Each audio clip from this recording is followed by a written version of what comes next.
ಈ ಕಥೆ ವೀರ್ವರ್ಗೆ ಸಂಬಂಧಪಟ್ಟಿದ್ದು. ಅವನ್ಗೆ ಅವನ್ ಚಿಕ್ಕಪ್ಪ ಬಿಟ್ರೆ ಈ ಪ್ರಪಂಚದಲ್ಲಿ ಬೇರೆ ಯಾರೂ ಇಲ್ಲ. ಆದ್ರೆ ಅವ್ರ ಚಿಕ್ಕಪ್ಪ ಹಾತಿ ಸಿಂಗ್ ಹೆಸರಿಗಷ್ಟೇ ಚಿಕ್ಕಪ್ಪ ಆಗಿದ್ರು. ಅವನನ್ನ ಯಾವಾಗ್ಲೂ ಶತ್ರು ತರಾನೇ ನೋಡ್ತಿದ್ರು. ಅವ್ರ ಚಿಕ್ಕಪ್ಪನ್ಗೆ ಏನ್ ಬೇಕಿತ್ತು ಅಂದ್ರೆ ವೀರ್ವರ್ ಈ ಮನೆ ಬಿಟ್ಟು ಹೋಗ್ಬೇಕಾಗಿತ್ತು. ಅದಕ್ಕೋಸ್ಕರ ಅವನ್ಗೆ ಯಾವಾಗ್ಲೂ ತೊಂದರೆ ಕೊಡ್ತಾನೆ ಇದ್ರು. ಅವನೇನಾದ್ರೂ ಆಚೆ ಹೋದ್ರೆ ಅವನ ಆಸ್ತಿ ಎಲ್ಲ ಅವ್ರಿಗೆ ಸೇರುತ್ತೆ ಅಂತ. ಹಾತಿ ಚಿಕ್ಕಪ್ಪ, ನನ್ ಮನೆ ಬಾಗ್ಲು ತೆಗ್ದೇ ಇದೆ, ನಾನ್ ಬರೋವರೆಗೂ ಸ್ವಲ್ಪ ನೋಡ್ಕೋತೀರಾ? ಹೋಗು ಮಗನೇ, ಹೋಗು. ನಿನಗೆಂಥ ಗತಿ ಮಾಡ್ತೀನಿ ಅಂದ್ರೆ ಈ ಮನೆ ಎಲ್ಲ ಬಿಟ್ಟು ಇಲ್ಲಿಂದ ಹೋಗ್ಬಿಡ್ಬೇಕು ಅಂತ ಪರಿಸ್ಥಿತಿಗೆ ತರ್ತೀನಿ.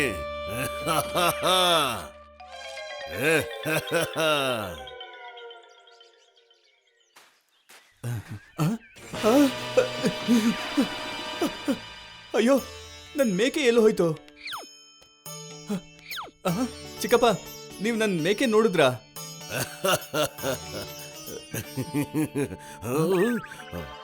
ಅದು ಓಡ್ ಹೋಗಿರ್ಬೇಕು ಅಷ್ಟೇ ಅನ್ಸುತ್ತೆ. ವೀರ್ವರ್ ಚೆನ್ನಾಗಿ ಯೋಚನೆ ಮಾಡ್ದ. ಆಮೇಲೆ ಅವನ್ಗೆ ಗೊತ್ತಾಗೋಯ್ತು, ಈ ಕೆಲ್ಸ ಮಾಡಿದ್ದು ಬೇರೆ ಯಾರೂ ಅಲ್ಲ, ಅವನ್ ಚಿಕ್ಕಪ್ಪ ಹಾತಿ ಸಿಂಗೆ ಅಂತ. ಅದಕ್ಕೆ ಅವನು ಒಂದು ಉಪಾಯ ಮಾಡ್ದ.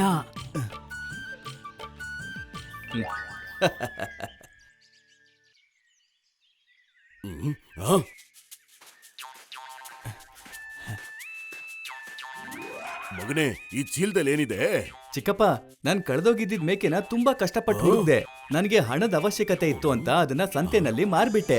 ಅದ್ರ ಬದ್ಲಿಗೆ ನನಗೆ 4 ಚೀಲದಷ್ಟು ಹಣ ಸಿಕ್ತು. ಕಾಡ್ಗೆ ಓಡಿಸಿದ ಮೇಕೆನು ಸಿಕ್ಬಿಡ್ತು, ಅದರ ಜೊತೆಗೆ 3 ಚೀಲದ ನಾಣ್ಯಗಳು ಬೇರೆ ಸಿಕ್ತಾ. ಆಗ ಇದಂತೂ ತುಂಬಾ ಒಳ್ಳೆ ವಿಷಯನೇ. ಇಲ್ಲಿ ಕಮ್ಮಿ ದುಡ್ಡಿಗೆ ತಗೊಂಡು ಅಲ್ಲಿ ಜಾಸ್ತಿ ದುಡ್ಡಿಗೆ ಮಾರ್ಬಿಟ್ಟು ಬರ್ತೀನಿ, ಆಮೇಲೆ ಹಬ್ಬ ಮಾಡ್ತೀನಿ. ಹಾತಿ ಸಿಂಗ್ ವೀರ್ವರ್ನ ಮಾತನ್ನ ನಂಬ್ಕೊಂಡು ಸಂತೆಯಿಂದ 30-40 ಕುರಿಗಳನ್ನ ಕೊಂಡ್ಕೊಂಡು ಹಳ್ಳಿಗೆ ಹೋದ. ಆದ್ರೆ ಅವನ್ ಕುರಿಗಳನ್ನ ಮಾರಕ್ ಹೋದಾಗ ಅದ್ರ ತಕ್ಕಂತ ಬೆಲೆನೇ ಸಿಗ್ಲಿಲ್ಲ. ಅದಕ್ಕೆ ಅವನ್ಗೆ ಕೋಪ ಬಂತು. ಅವನ್ ನನ್ನನ್ನೇ ಮೂರ್ಖನನ್ನಾಗಿ ಮಾಡದ್ನ, ಅವನನ್ನಂತೂ ನಾನ್ ಬಿಡೋದಿಲ್ಲ.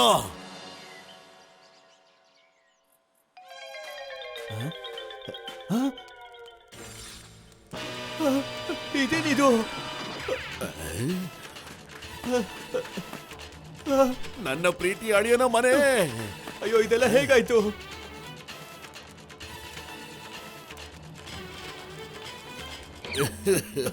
ನಾನು ತುಂಬಾ ಪ್ರಯತ್ನ ಪಟ್ಟೆ, ಆದ್ರೆ ಎಲ್ಲ ಸುಟ್ಟು ಭಸ್ಮ ಆಗೋಯ್ತು.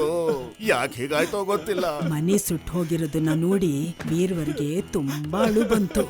ಈ ಘಟನೆ ನಡೆದ್ಮೇಲೆ ಅವನು ಊರ್ ಬಿಟ್ಟು ಹೋಗ್ಬೇಕು ಅಂತ ನಿರ್ಧಾರ ಮಾಡಿ ಸುಟ್ಟಿರೋ ಮನೆ ಬೂದಿ ಎಲ್ಲ ತಗೊಂಡು ಹೊರಟೇ ಬಿಟ್ಟ.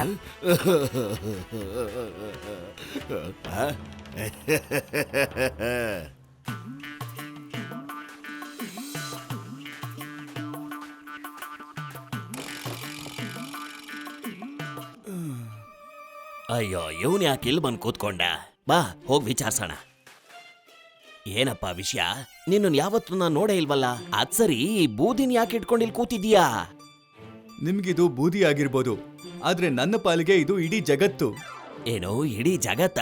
ಅಂದ್ರೆ ಇದು ಒಂದು ಪವಿತ್ರವಾದ ಬೂದಿ ಅನ್ಸುತ್ತೆ. ಪವಿತ್ರವಾದ ಬೂದಿನ? ಒಳ್ಳೇದು. ನಾನು ಇದನ್ನ ಸ್ವಲ್ಪ ತಗೊಂಡು ಹೋಗ್ಬೋದಾ? ನಾನೊಂಚೂರು ನಾಣ್ಯಗಳು ತಗೊಳ್ಳ?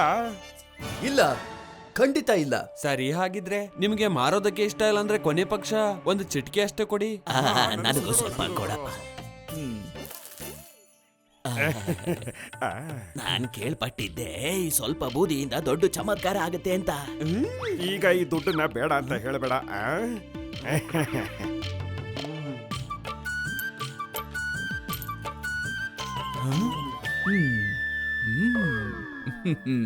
ಈಗ ವೀರ್ವರ್ನ ನಿಜವಾಗ್ಲೂ ಸ್ವಾಮೀಜಿ ಅಂದ್ಕೊಂಡು ಅವನ್ ಕೈಯಿಂದ ಚಿಟ್ಟಿಗೆ ಬೂದಿ ತಗೊಳ್ಳೋದಿಕ್ಕೆ ಜನಗಳೆಲ್ಲ ಸಾಲಾಗಿ ನಿಂತಿದ್ರು. ಆ ಬೂದಿ ತಗೊಳ್ಳೋದಿಕ್ಕೋಸ್ಕರ ಅಲ್ಲಿ ಬರ್ತಿದ್ದ ಜನ ಎಲ್ಲ ಅವನ್ಗೆ ದಕ್ಷಿಣೆ ಕೊಡಕ್ಕೂ ಶುರು ಮಾಡ್ಕೊಂಡ್ರು. ಕೆಲವೇ ದಿನಗಳಲ್ಲಿ ಜನಗಳು ಕೊಡ್ತಾ ಇದ್ದ ನಾಣ್ಯಗಳನ್ನೆಲ್ಲ ವೀರ್ವರ್ ಸೇರ್ಸಿಟ್ಟಿದ್ದ. ಆಮೇಲೆ ಇದನ್ನೆಲ್ಲ ತಗೊಂಡು ಅವನು ತನ್ನ ಊರಿಗೆ ಹೊರಟೇ ಹೋದ. ಅವನ್ ಮಾತುಗಳನ್ನ ಕೇಳಿ ಅವನ್ ಚಿಕ್ಕಪ್ಪ ಹಾತಿ ಸಿಂಗ್ ಆಶ್ಚರ್ಯಪಟ್ಟ.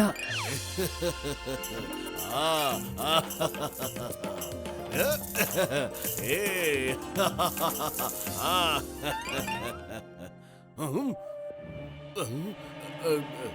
ನಿನ್ನ ಇಷ್ಟು ಚಿಕ್ಕ ಮನೆ ಬೂದಿಯಿಂದ ಅಷ್ಟೊಂದು ದುಡ್ಡು ಸಿಗುತ್ತೆ ಅಂತಂದ್ರೆ ಒಂದ್ ವೇಳೆ ನನ್ನ ಮನೆ ಸುಟ್ಟು ಹೋಗಿ ಆ ಬೂದಿಯಿಂದ ದುಡ್ಡು ಮಾಡಿದ್ರೆ ನಾನು ಇಡೀ ಊರಲ್ಲಿ ದೊಡ್ಡ ಶ್ರೀಮಂತ ಆಗ್ಬಿಡ್ತೀನಿ.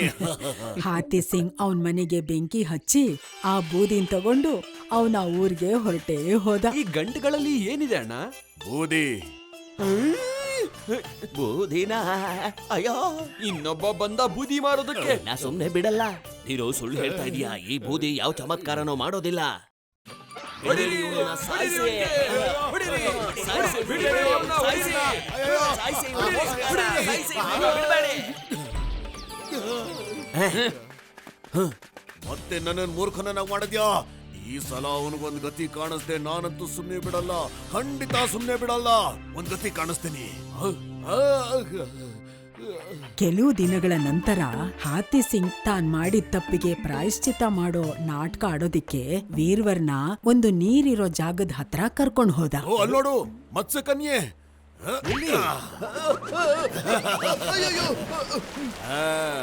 ಕಾಪಾಡಿ, ನನಗೆ ಈಜೋದಿಕ್ ಬರೋದಿಲ್ಲ. ನನಗದ್ ಗೊತ್ತಿತ್ತು. ಈಗ ನೀನು ಮತ್ಸ್ಯ ಕನ್ಯೆನ ಭೇಟಿ ಮಾಡು. ಇಲ್ಲಿಂದ ಕೆಳಗ್ ಹೋದವನು ಇದುವರೆಗೂ ಬಂದಿದ್ದ ಇತಿಹಾಸದಲ್ಲೇ ಇಲ್ಲ. ನಿನ್ ಕತೆ ಮುಗೀತು ಮುಗೀತು.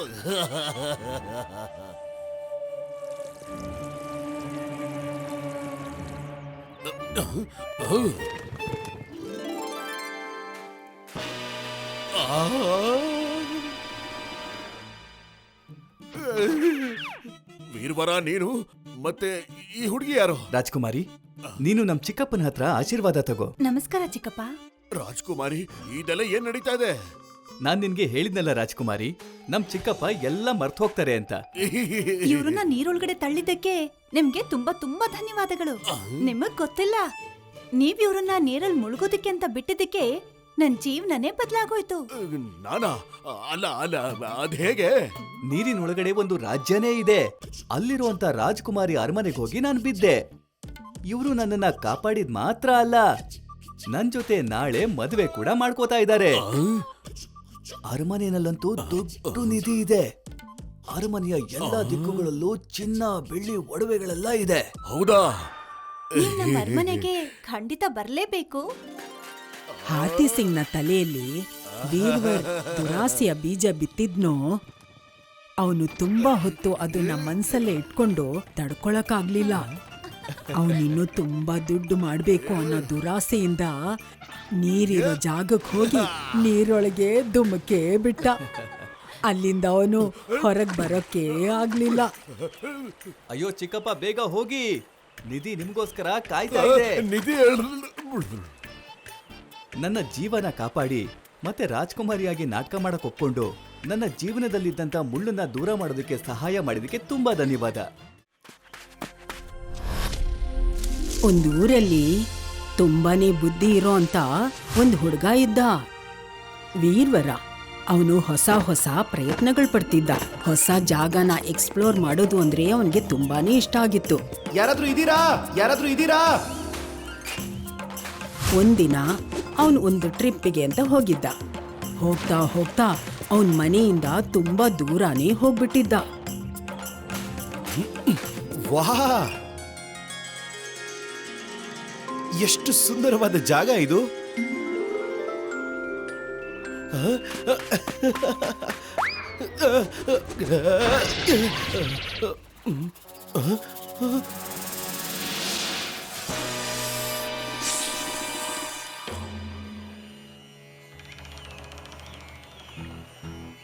ಕ್ಷಮಿಸಿ ನಾಗರಾಜ, ಗೊತ್ತಿಲ್ಲದೆ ನನ್ನ ಕಾಲನ್ನ ನಿಮ್ ಬಾಲದ ಮೇಲೆ ಇಟ್ಬಿಟ್ಟೆ. ನೀವು ಕೋಪ ಮಾಡ್ಕೊಳ್ದೆ ನನ್ನ ಹೋಗೋಗ್ಬಿಡಿ. ಇಲ್ಲ ಅಂದ್ರೆ ನಾನ್ ನಿಮ್ ಕಣ್ಣನ್ನ ತಪ್ಪಿಸಿ ಚಿಟ್ಕೆ ಹೊಡೆಯೋಷ್ಟ್ರಲ್ಲಿ ಓಡ್ ಹೋಗ್ತೀನಿ. ಆಗ ನಿಮ್ಮ ವಿಷ ಹೇಗಿದೆಯೋ ಹಾಗೆ ಉಳ್ಕೊಂಡ್ಬಿಡುತ್ತೆ. ಹೌದಾ? ನಿಮ್ ದಾರಿಗೆ ಬರ್ತೀನಿ.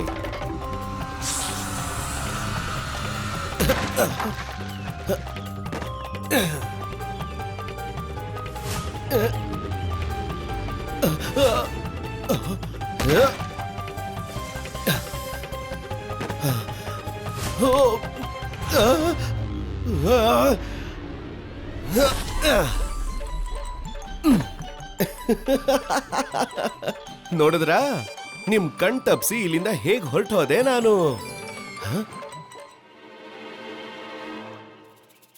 ಎಲ್ಲಿ ಹೊರಟೋದ್ರು? ಈಗ ತಾನೇ ಇಲ್ಲೇ ಇದ್ರಲ್ಲ. ನಾನು ಇಲ್ಲೇ ಇದ್ದೇನೆ. ನಾನು ನಾಗಗಳ ರಾಜ, ನಾಗರಾಜ. ನಿನ್ನ ಸಾಹಸವನ್ನು ನೋಡಿ ನನ್ನ ದುಃಖಿತವಾದ ಮನಸ್ಸಿಗೆ ಒಂದು ಭರವಸೆಯ ಕಿರಣವೇ ಸಿಕ್ಕಂತಾಗಿದೆ. ಎಂಥ ಭರವಸೆ ಅದು? ವಿಷಯ ಏನು ಅಂತಂದ್ರೆ, ಒಂದು ಶಕ್ತಿಶಾಲಿಯಾದ ರಣಹದ್ದು ಚಂಗೂಲ ಪ್ರತಿದಿನ ಬಂದು ಈ ಕೆರೆಯಲ್ಲಿ ವಾಸ ಮಾಡುವ ನನ್ನ ಸಂಬಂಧಿಗಳಲ್ಲಿ, ಅಂದರೆ ಹಾವಿನ ರೂಪದಲ್ಲಿರುವವರನ್ನು ಪ್ರತಿದಿನ ಒಬ್ಬರನ್ನು ಬೇಟೆಯಾಡಿ ತೆಗೆದುಕೊಂಡು ಹೋಗಿಬಿಡುತ್ತದೆ. ಹೇ ಸಾಹಸಿ ಯುವಕನೇ, ಆ ರಣಹದ್ದಿನ ಭಯದಿಂದ ನಮ್ಮನ್ನು ಮುಕ್ತಗೊಳಿಸಲು ಸಹಾಯ ಮಾಡು. ನಿಮ್ಮ ಸಮಸ್ಯೆಯಂತೂ ನಿಜವಾಗ್ಲೂ ಗಂಭೀರವಾಗಿದೆ. ಮತ್ ನನಗೆ ಈ ಕಾರ್ಯ ತುಂಬಾ ರೋಮಾಂಚಕಾರಿಯಾಗಿರುತ್ತೆ. ನಾನು ಖಂಡಿತ ನಿಮಗೆ ಸಹಾಯ ಮಾಡೇ ಮಾಡ್ತೀನಿ. ಇದನ್ನ ಕೇಳಿ ನಾಗರಾಜ ತುಂಬಾ ಖುಷಿ ಪಡ್ತಾನೆ. ಅವರೆಲ್ಲ ಸೇರಿ ರಣಹದ್ದು ಚಂಗುಲನ ಹಿಡಿಯೋಕೆ ಅವರೆಲ್ಲ ಸೇರಿ ಒಳ್ಳೆ ಪ್ಲಾನ್ ಮಾಡ್ತಿರ್ತಾರೆ.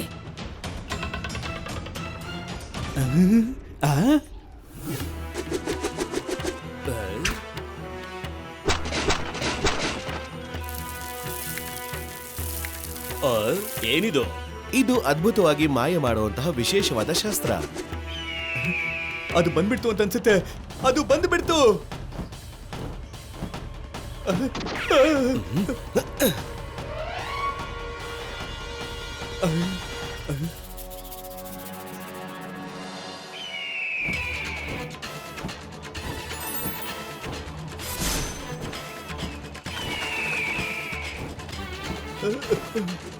ಕೊನೆಯ ಸ್ವಾಗತ ಸ್ವೀಕಾರವಾಗಲಿ.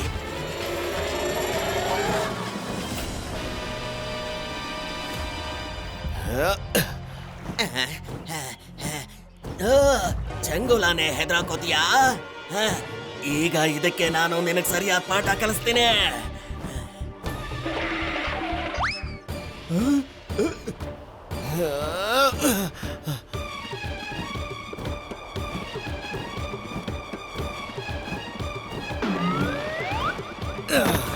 ನೋಡಿದ್ಯಾ, ಸಮಯ ಬದಲಾಗುವಾಗ ತಡ ಆಗೋದಿಲ್ಲ ಚಂಗುಲ.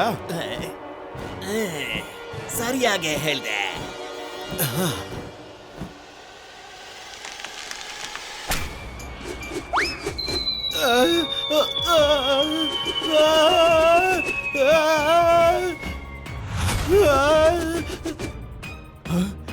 ನನ್ನ ಸ್ವಾರ್ಥಕ್ಕಾಗಿ ಈ ಯುವಕನ ಜೊತೆ ಇದೆಂತ ಅನರ್ಥವನ್ನು ಮಾಡಿಬಿಟ್ಟೆ. ನೀನು ಬಚ್ಚಿಟ್ಕೊಂಡ್ಬಿಡು. ನೀನದನ್ನ ಎದುರಿಸೋದಕ್ಕೆ ಸಾಧ್ಯ ಇಲ್ಲ. ಈಗ ಶುರು ಮಾಡಿದ್ದೀನಿ ಅಂದ್ರೆ ಅದನ್ನ ಮುಗಿಸ್ಲೇಬೇಕು ಅಲ್ವಾ ನಾಗರಾಜ?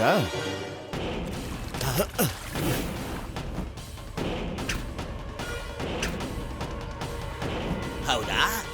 ಇದಕ್ಕೆಲ್ಲ ನೀನೇನ ಕಾರಣ? ನನ್ನಿಂದ ಇವನು ನಿಮ್ಮನ್ನೆಲ್ಲ ಕಾಪಾಡ್ತಾನ. ಮಾಡಿ ಮಾಡಿ, ನಿಮ್ ಕೈಲಿ ಎಷ್ಟು ಪ್ರಯತ್ನ ಆಗುತ್ತೋ ಅಷ್ಟು ಮಾಡಿ. ನನ್ನಿಂದ ಇವತ್ತು ನಿಮ್ಮನ್ನ ಯಾರು ರಕ್ಷಣೆ ಮಾಡೋದಿಕ್ಕಾಗಲ್ಲ. ಈಗೇನ್ ಮಾಡೋದು? ನಮ್ಮ ಕೊನೆಯ ಜಾಲ ಇನ್ನೂ ಬಾಕಿ ಇದೆ.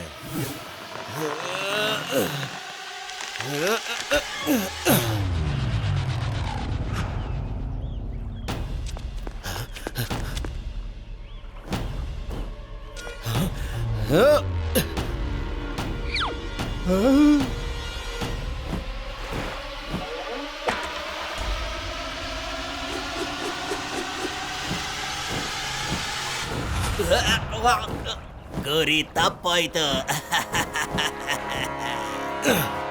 ಇಲ್ಲ ಚಂಗೋಲ, ಒಂದ್ ಸ್ವಲ್ಪ ಹಿಂದೆ ತಿರುಗಿ ನೋಡು.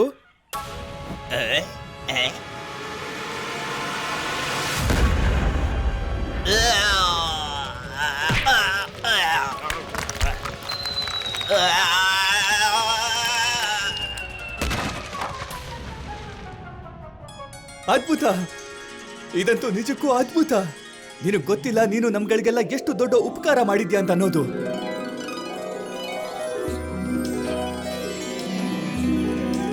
ನಾವೆಲ್ಲ ನಿನಗೆ ಋಣಿಯಾಗಿರ್ತೀವಿ. ನಮ್ಮ ವಿಶೇಷ ಅತಿಥಿಯ ಸ್ವಾಗತಕ್ಕಾಗಿ ಉತ್ಸವದ ಸಿದ್ಧತೆಯಾಗಲಿ.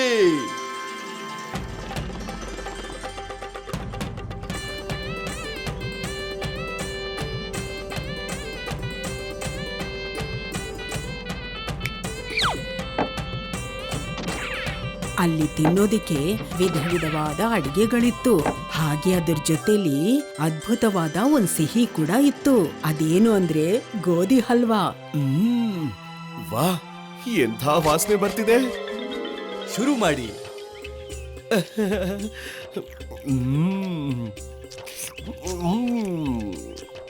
ಇದಂತೂ ತುಂಬಾನೇ ರುಚಿಯಾಗಿದೆ.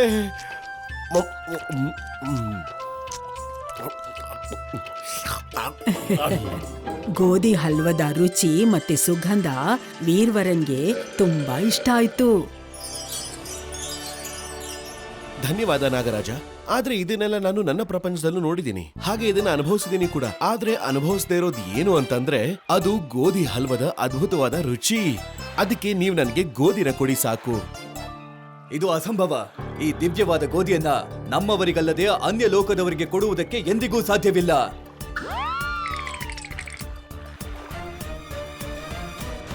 ಆದ್ರೆ ನೀನ್ ನಮಗೋಸ್ಕರ ಏನ್ ಮಾಡಿದ್ಯೋ ಅದರ ಬದಲಿಗೆ ಈ ದಿವ್ಯವಾದ ಗೋಧಿ ಏನೇನೂ ಅಲ್ಲ.